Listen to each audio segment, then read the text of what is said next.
दोस्तों, जो किसी की गलती से सीख ले उसको समझदार कहते हैं। किसी दूसरे व्यक्ति ने, किसी दूसरे इंसान ने या किसी दूसरे देश ने कोई गलती की हो, अगर उससे कोई सीख ले ली जाए और वो गलती खुद ना करे तो उसको समझदार कहते हैं। लेकिन नेपाल समझदार नहीं है, ऐसा लग रहा है।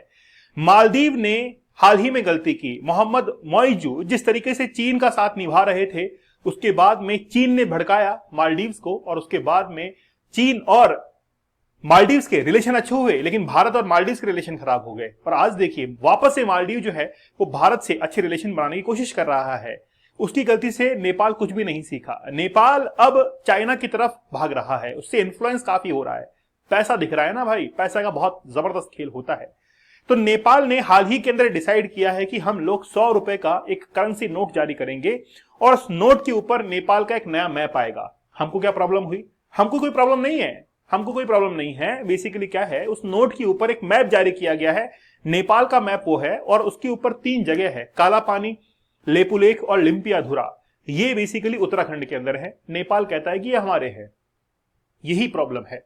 तो नेपाल अब 100 रुपए के नई करेंसी नोट जारी करने वाला है और उसको लेकर अब विवाद जो है वो छिड़ चुका है। नेपाल का ये जो विवाद है ये पुराना नहीं है। इससे पहले भी नेपाल ने इंडियन टेरिटरी को अपने क्षेत्र के अंदर दिखाया था और फिर बाद में डब्ल्यूटीओ ने नेपाल को ये कहा था कि ये मैप से ये सब कुछ जो है वो हटा दे, नहीं तो हम जो है कार्रवाई करेंगे। फिर नेपाल ने हाथ जोड़कर उन तमाम जगह को अपने मैप से हटा दिया था। बोला ठीक है, हम इसको वापस से क्या करते हैं, वापस से ठीक करते हैं। लेकिन वापस से वही गलती दोहराने के लिए नेपाल आ चुका है। 1962 के वॉर के अंदर ये जो 3 जगह मैंने आप लोग को बताई है, लेपुलेख, काला पानी और लिम्पियाधुरा, यहां पर हमने भारतीय सैनिकों की तैनाती की थी, क्योंकि भारतीय सैनिक यहां पर रहते हुए चाइना के ऊपर बहुत अच्छे से नजर रख सकते हैं। तो सबसे पहले मैं आप लोगों को बताता हूं कि आखिरकार नए करेंसी नोट जो है वो कहां पर छपने के लिए जा रहे हैं। तो Nepal new currency notes with revised map being printed in China, China के अंदर वो प्रिंट होंगे। आप लोग हमारे 100 डेज के एडवांस लेवल कोर्स के साथ में जरूर जुड़िए। मैं आप लोगों को ये बताऊंगा कि कैसे आप लोग हमारी 100 डेज की टेक्निक को यूज करते हुए पोर्नोग्राफी से बाहर कैसे निकल सकते हैं। आपने कई बार कोशिशें की है कि हम लोग पोर्नोग्राफी को छोड़ दें, लेकिन वापस से पोर्नोग्राफी देखना शुरू कर देते हैं और जैसे ही देखते हैं उसके बाद में आपको शेम, आपको गिल्ट फील होती है। अगर वो चीज सही है तो फिर शेम और गिल्ट किस बात का? लेकिन होता है ना, उसने आपको इतना डिस्ट्रैक्ट किया है, इतना आपका कंसंट्रेशन और फोकस खराब किया है कि आप लोग अपने टारगेट के ऊपर फोकस नहीं कर पाते हैं, उसके ऊपर नहीं बने रह पाते हैं। आपके दिमाग के अंदर इनोवेटिव आइडियाज नहीं आ पाते क्योंकि आपका सबकॉन्शियस माइंड कहीं ना कहीं डिस्टर्ब हो चुका है। तो मैं ये चाहता हूं कि आप लोग इस कोर्स की मदद से, जो कि 100 डेज का चैलेंज है, इसकी मदद से आप अपनी लाइफ को चेंज करें। तो आज ही इस कोर्स को ज्वाइन कीजिए। आप लोग बात करते हैं हुआ क्या है। नेपाल ने ये डिसाइड किया है कि हम अपने नोट अब चाइना के अंदर छपवाएंगे। तो print new currency notes featuring it's revise map उसके अंदर भी दिया गया है। और मैप के अंदर 3 जगह जो थी, जिसका नाम है काला पानी, लेपुलेख और लिम्पियाधुरा, तीनों उत्तराखंड के अंदर है। और नेपाल ये क्लेम करता है कि ये अब नेपाल के अंदर है। नेपाल का जो राष्ट्रीय बैंक है, जैसे भारत के अंदर आरबीआई है, वैसे ही नेपाल का राष्ट्रीय बैंक है जो कि करेंसी नोट्स को रेगुलेट करता है। और China bank note printing and minting जो कॉर्पोरेशन है, इसको ये ठेका दिया गया है कि ये कंपनी जो है इन नोट्स को प्रिंट करेगी। लेकिन क्या नेपाल के अंदर प्रिंटिंग प्रेस नहीं है? प्रिंटिंग प्रेस है, लेकिन विश्वास नहीं है।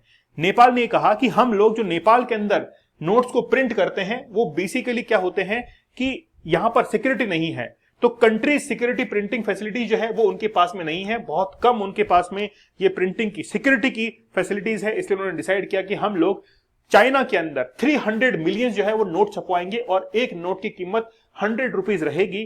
और ऐसे करते हुए 8.9 मिलियन का ठेका जो है वो चाइना की कंपनी को दिया गया है। और इस प्रकार से 1.21 बिलियंस जो रुपीस के नोट्स हैं वो चाइना के अंदर छपवाए जाएंगे। लेकिन खास बात है, भारत का इसमें रोल है।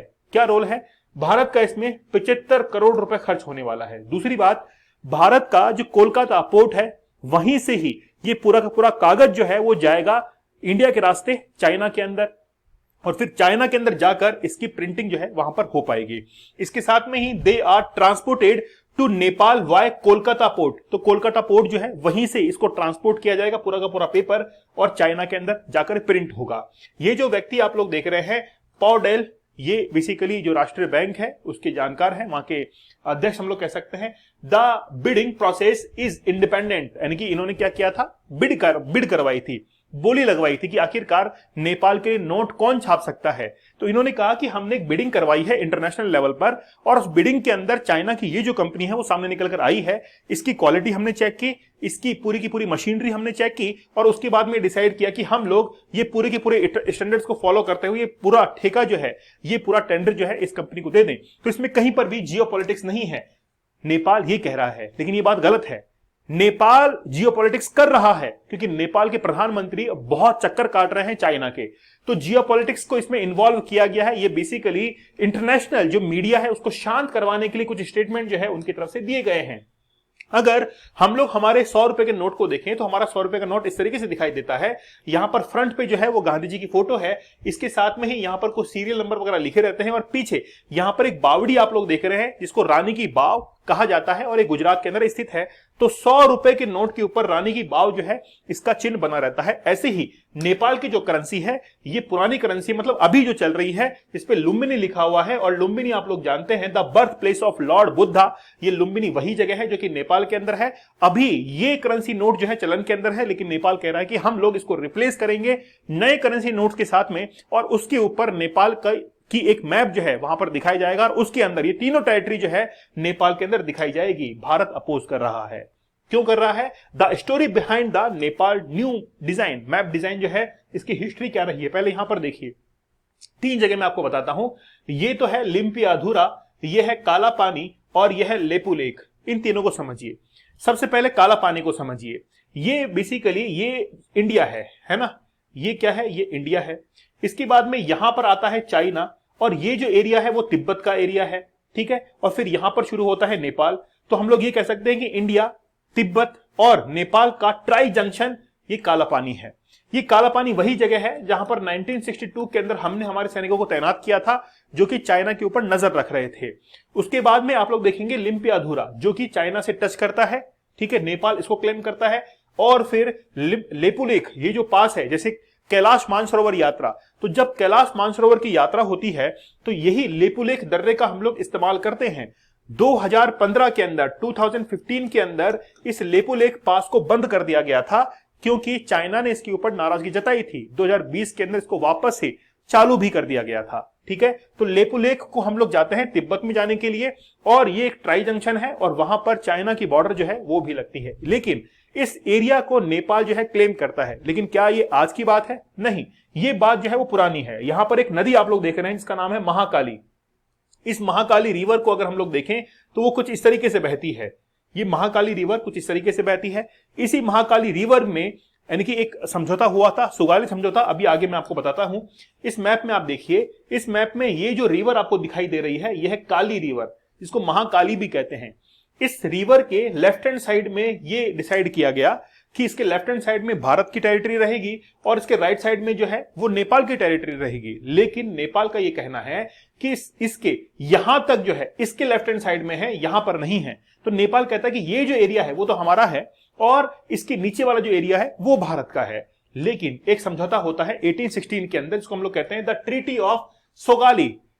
1816 के अंदर ट्रीटी ऑफ सोगाली हुई थी। उसमें ही ये बात कही गई थी कि जो काली रिवर है इसके लेफ्ट हैंड साइड का जो एरिया है वो इंडिया का है, और राइट हैंड साइड का जो एरिया है वो नेपाल का है। लेकिन नेपाल अब जो है अपनी ही बॉर्डर को क्रॉस करते हुए भारत के उस एरिया को क्लेम करना शुरू कर चुका है।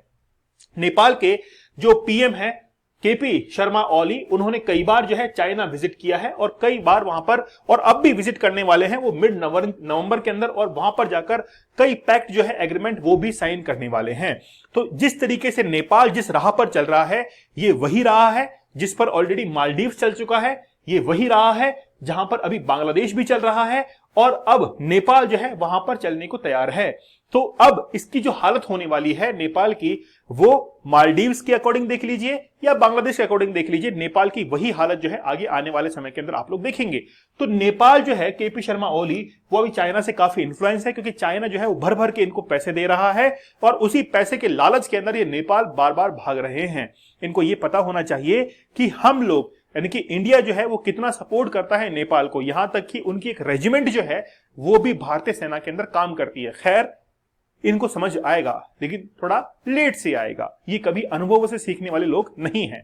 आप लोग हमारे 100 डेज के हार्ड चैलेंज को जरूर ज्वाइन कीजिएगा। 100 दिन का चैलेंज हमने लिया है ताकि आप लोगों की लाइफ को हम लोग चेंज कर सके।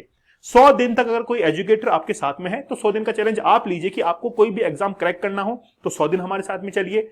अगर आपको कोई स्किल सीखनी हो तो 100 दिन हमारे साथ में जरूर चलिए। तो 100 डेज तक आपको लाइव सेशंस के अंदर समझाया जाता है, बताया जाता है, और चैलेंज कूपन कोड यूज करके आप लोग डिस्काउंटेड प्राइस के अंदर इसके साथ में जुड़ सकते हैं। अभी दिवाली का भी ऑफर चल रहा है, आप लोग चाहें तो 175 डेज का भी हार्ड चैलेंज ले सकते हैं 100 दिन का यहां पर, और 75 ऑलरेडी आपको बताया गया है। आप लोग हमारे history, polity, geography, economy in courses के साथ में जुड़ सकते हैं। वनडे एग्जाम्स के लिए जीके जीएस का एक जबरदस्त बैच है। हर डायमेंशन में आपको क्वेश्चंस बताए जा रहे हैं। एमसीक्यूज हम लोग सॉल्व कर रहे हैं। 10,000 एमसीक्यूज आप लोग के लिए वहां पर समझाए जा रहे हैं। तो आप लोग इस बैच के साथ में जरूर जुड़िए। मिलते हैं आप लोगों से अगले सेशन में, तब तक धन्यवाद। Thank you. जय हिंद।